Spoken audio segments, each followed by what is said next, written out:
আমি আজকে আপনাদের রান্নাবাড়ি রত্নাতে আলু আর পাঁপড়ের সবজি দেখাচ্ছি।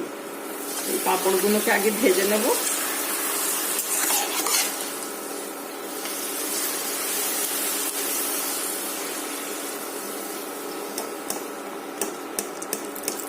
এই আলু সেদ্ধ করে আলু কেটে রেখেছি আর এই পাঁপড়গুলোকে ভেজে নিচ্ছি। এই রান্নাগুলো বেসিক্যালি গুজরাট, মারওয়াড় এইসব ক্ষেত্রেতে, রাজস্থান ক্ষেত্রে এইসবে যেখানে একটু শুখা, একটু সবজি টবজি কম পাওয়া যেত, এখন তো সব জায়গায় সব রকম পাওয়া যায়, তো ওরাই এসব রান্নাগুলো শুরু করেছিল। এখন আমরাও শিখে শিখে সবাই করি। ওদের বেসন খাওয়াটা, একটু পাঁপড় খাওয়া, বড়ি খাওয়া, আমরা তো কড়ার ডালে বড়ি খাই, ওরা সব ডাল দিয়ে বেসনের গাঠিয়া করে করে সব রান্না করে। তো আমি এখানে জিরে ফোড়ন দিয়ে দেবো। জিরে ফোড়নের সঙ্গে অল্প একটু হিং ফোড়ন, খুব ভালো লাগে কিন্তু খেতে। জিরে ফোড়ন, হিং ফোড়ন যেই হয়ে গেল, এখানে বেসন আর হলুদ, ধনে, লঙ্কা, জিরে, দু রকমের লঙ্কা,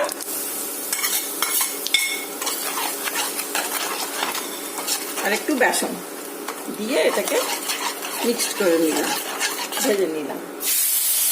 টমেটো, দুটো টমেটো কুচিয়ে দিয়ে দিলাম।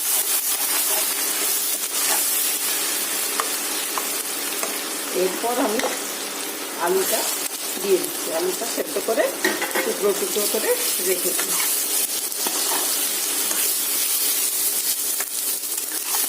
শীতকালে তো প্রচুর সবজি, এখন এই সবজি করার দরকার পড়ে না, কিন্তু হঠাৎ মনে হলো যে পাঁপড়ের তরকারি একটু করি, বহুদিন হয়নি। আর আগেকার দিনে খুব বর্ষার সময় একটু সবজি যখন অকাল হতো, আজকাল তো সেই জিনিসটা হয় না। আগেকার দিনে কপি শুকিয়ে রাখতো লোকে, মটর, চানা এইসবই বেশি খাওয়া হতো। কিন্তু এখন 12 মাস 24 দিন সব জায়গাতে সব সবজি পাওয়া যায়। সব রকম মশলা দিয়ে এটা ভাজা হয়ে গেল। টমেটো দিয়ে দিলাম, ওটাও ভাজা ভাজা হয়ে যাবে। তারপর আমি একটু ওই টমেটো বিচিগুলো বাদ দিয়ে একটু জল দিয়ে ছেঁকে রেখেছি। অনেকে বিচি খেতে বারণ করে, বলে ইউরিক অ্যাসিড বাড়ে। ঠিক আছে, সব কিছুই মেনে চললে ভালো। খুব ভালো গন্ধ বেরোচ্ছে, ধনিয়া গন্ধ। ঠিক আছে, একটু ফুটে যায়, তারপর আমি আরো দেখাচ্ছি।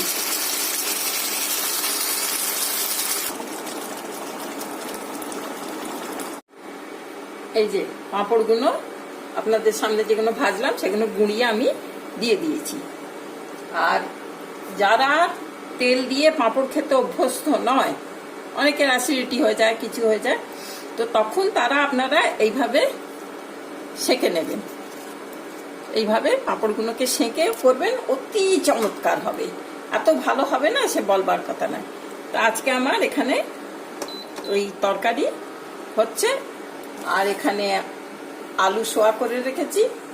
আর আপনারা যদি ইচ্ছে হয়, আলু সোয়া করে রেখেছি এখানে। আর আপনাদের যদি ইচ্ছা হয়, এখানে পাঞ্জাবিরা পেঁয়াজ, রসুন, আদা এসব দিয়েও গড়গড়ে করে এইভাবে পাঁপড়ের তরকারি করে, তার মধ্যে দই দিয়ে, তো সেটা দিয়েও করতে পারেন। তার মধ্যে আপনারা তখন এই ধনে পাতা, কাঁচা লঙ্কা এসব দিয়ে করতে পারেন। কিন্তু আমি যেহেতু হিং দিয়ে করছি, হিং ফোড়ন দিয়ে ফিকে ফিকে, এটাই আমাদের বেশ ভালো লাগে, তো সেইভাবেই করেছি। ঠিক আছে, থ্যাংক ইউ, ভালো থাকবেন।